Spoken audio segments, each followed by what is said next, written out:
Hello and welcome to Capacity TV. Today we have Brent Duncan at NTT Communications. Brent, welcome. Thank you. What was the driving force behind your partnership with Videotron? We established a relationship with Videotron about 9 months ago. It was a relatively long process because it takes a good bit of time for a company like that to develop the faith to make a change and go over to a new transit provider. So we started very slowly, and I think we were very flexible with some of their needs, and we saw the partnership scale very rapidly over the first 6 months. Can you give us a brief on Videotron as a company? Videotron is an MSO, so they're a cable provider based in Montreal, Canada. My understanding is they have about 1.2 million subscribers on their network, and they seem to be growing and scaling rapidly. How is NTT providing capacity to cable operators in North America? Cable operators are certainly a very important part of our client mix.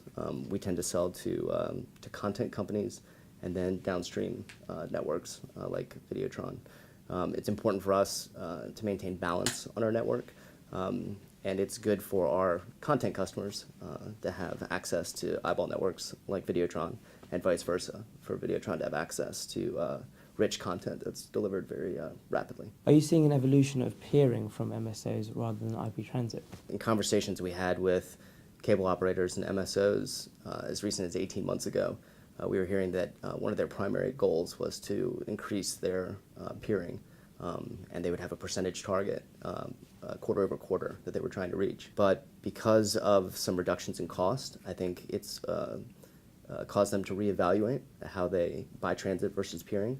I think it also gives them a lot of advantages when they're in a customer relationship with a service provider like NTT.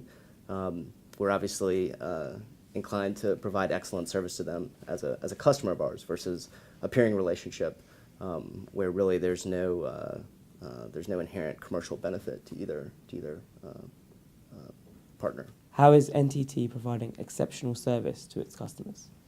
So NTT's global IP network is managed out of the United States. It's sold from here, provisioned from here, and supported from here. So our NOC is based in Dallas, Texas, and we run a very agile organization that's able to provision customers very quickly, and I think support them in an exceptional way that distinguishes us from some of those that we compete with. Brent, thanks for your time. Thank you.